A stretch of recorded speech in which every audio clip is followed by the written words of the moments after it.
આજરોજ બોડેલી ખાતે જે અત્યારે વર્તમાનની જે ભય ભૂખ અને ભ્રષ્ટાચારની જે સામદામદંડભેદની જે રાજનીતિની સામે આમ આદમી પાર્ટીના સક્ષમ અને મજબૂત યોદ્ધાઓ જે આ નગરપાલિકાની અંદર લડાઈ લડી રહ્યા છે એને ખાસ કરીને પ્રોત્સાહન આપવા માટે અને આ નગરપાલિકા જે છે બોડેલી નગરપાલિકા એ આમ આદમી પાર્ટીની બોડી બેસે અને ખાસ કરીને જે અત્યારે આપણા વિસ્તારના જે ધારાસભ્ય શ્રી છે ભારતીય જનતા પાર્ટીના એ ક્યાંક ને ક્યાંક ડરાવો ધમકાવવાની જે રાજનીતિ કરી રહ્યા છે આયુષ્યમાન કાર્ડના નામે જે અત્યારે સામાન્ય નાગરિકને ધમકાવી રહ્યા છે એમને પણ કહેવા માંગીએ છીએ કે ભાઈ માપમાં રહેજો, કારણ કે જોવા જઈએ તો સામાન્ય નાગરિકોના હક હિસ્સા અને સામાન્ય નાગરિકોના જે પૈસાથી એને જે સવલતો મળવી જોઈએ નથી મળતી, એટલા માટે નાગરિકો ક્યાંક ને ક્યાંક હેરાન પરેશાન થઈ રહ્યા છે અને સવલતો આપવાનું કામ એ તમારું છે. એટલે ધાક ધમકીથી રાજનીતિ હવે નહીં ચાલે.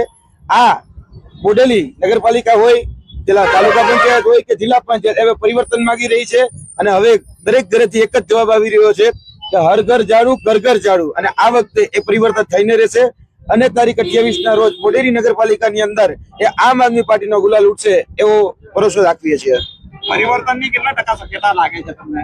ખાસ કરીને જોવા જઈએ તો છેલ્લા ઘણા સમયથી બોડેલી નગરપાલિકાની જે જનતાઓ જે છે એ સામાન્ય પોતાના જે પ્રશ્નો જે ક્યાંક ને ક્યાંક રહી છે.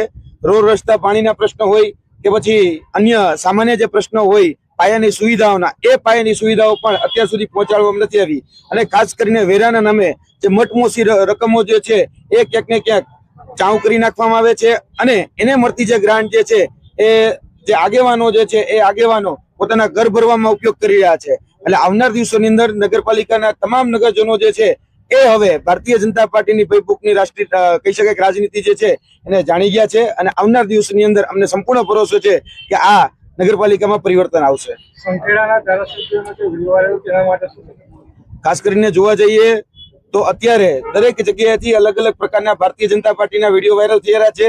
અત્યારે થોડા સમય પહેલા જ આજના દિવસમાં જ એક એવો વિડીયો પણ વાયરલ થયો કે જો તમે બીજા એટલે કે ભારતીય જનતા પાર્ટી સિવાય બીજા કોઈ અન્ય પક્ષને વોટ આપશો તો અમે તમને ગ્રાન્ટ નહીં પહોંચવા દઈએ, અમે તમને જે નાણાં જે છે જે તમારા નાગરિકે ટેક્સના પૈસાના રૂપિયા આપ્યા છે એની સવલતો તમારા સુધી પહોંચવા નહીં દઈએ. અને ત્યારે ગૃહ રાજ્યમંત્રી હર્ષભાઈ સંઘવી એ સભામાં પણ ઉપસ્થિત હતા. હવે જોવા જઈએ તો ક્યાંક ને ક્યાંક ભારતીય જનતા પાર્ટીના અત્યારે જે નેતાઓ જે છે એ બોલવાની અંદર પોતાનું ભાન ભૂલી રહ્યા છે. એ સામાન્ય જનતાના ટેક્સના પૈસા છે, વેરાના પૈસા છે, કે ભારતીય જનતા પાર્ટીના બાપુજીના પૈસા નથી કે પછી કોઈ એને 2 વીઘા જમીન વેચીને પૈસા ભેગા નથી કર્યા. એટલે તે ટેક્સના પૈસા છે એ ટેક્સના પૈસાનું યોગ્ય રીતે કહી શકાય કે એનું વળતર મળવું જોઈએ અને દરેક નાગરિકોને મળવું જોઈએ, એ અમારી આ માધ્યમથી માંગણી છે.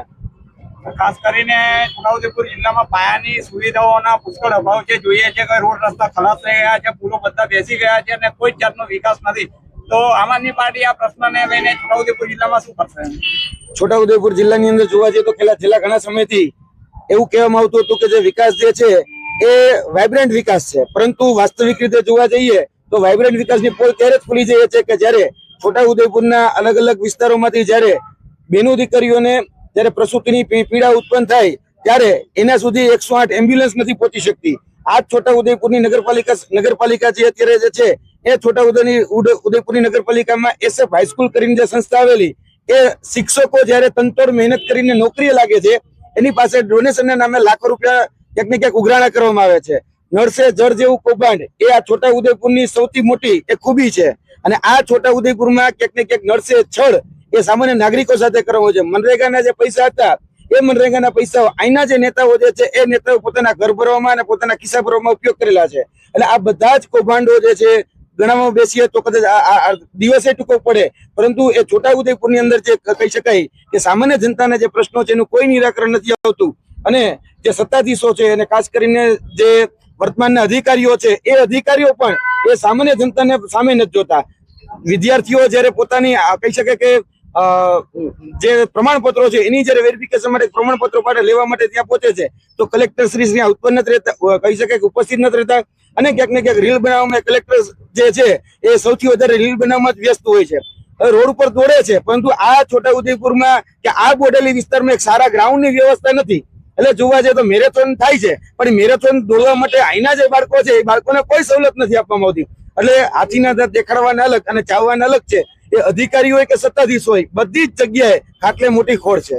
છેલ્લો પ્રશ્ન એવો છે કે એવું કહેવાય છે કે ઘર ઘર ઝાડુ હર ઘર ઝાડુની વાત છે, પરંતુ બોડેલી નગરપાલિકામાં આમ આદમી પાર્ટીને પૂરતા ઉમેદવાર નથી મળ્યા, તો એ કઈ રીતે બોડેલીની સત્તા ઉપર પોતાનું બોર્ડ બનાવી શકશે? ખાસ કરીને જોવા જઈએ તો છેલ્લા ઘણા સમયથી તમે પણ જોયું છે, તમે પણ વાતના તાજના સાક્ષી હશો કે ગુજરાતની અંદર 700 જેટલી સીટો જે છે બિનહરીફ કરવામાં આવી.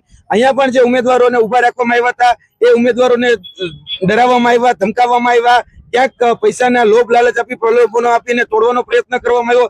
એ બધી જ જગ્યાએ ગુજરાતની અંદર 700 સીટો જે બિનહરીફ કરવામાં આવે છે એમાં બોડેલી પણ બાકાત નથી, એમાં છોટાઉદેપુર પણ બાકાત નથી. બધી જ જગ્યાએ ક્યાંક ને ક્યાંક ભારતીય જનતા પાર્ટી છે એ ડરાવો ધમકાવવાની રાજનીતિ, તોડજોડની રાજનીતિ, અને એની સામે અમારા અત્યારના જે અડીખમ યોદ્ધાઓ જે છે અમે એ સક્ષમતાથી, મજબૂતાઈથી અત્યારે નગરપાલિકાની અંદર લડી રહ્યા છીએ.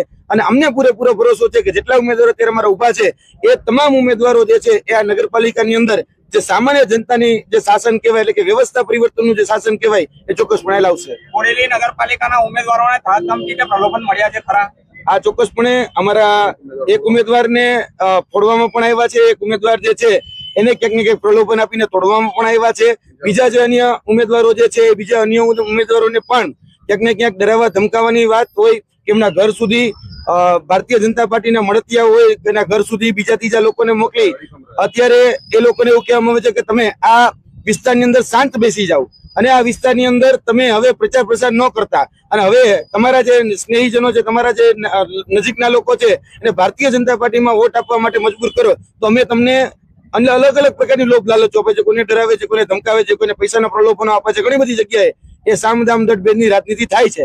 પરંતુ અત્યારે જે અમારા આગેવાનો જે છે જે અત્યારે નગરપાલિકાની અંદર લડી રહ્યા છે એ ખૂબ મજબૂતાઈથી અને ખૂબ અડીખમ રીતે લડી રહ્યા છે. Thank you.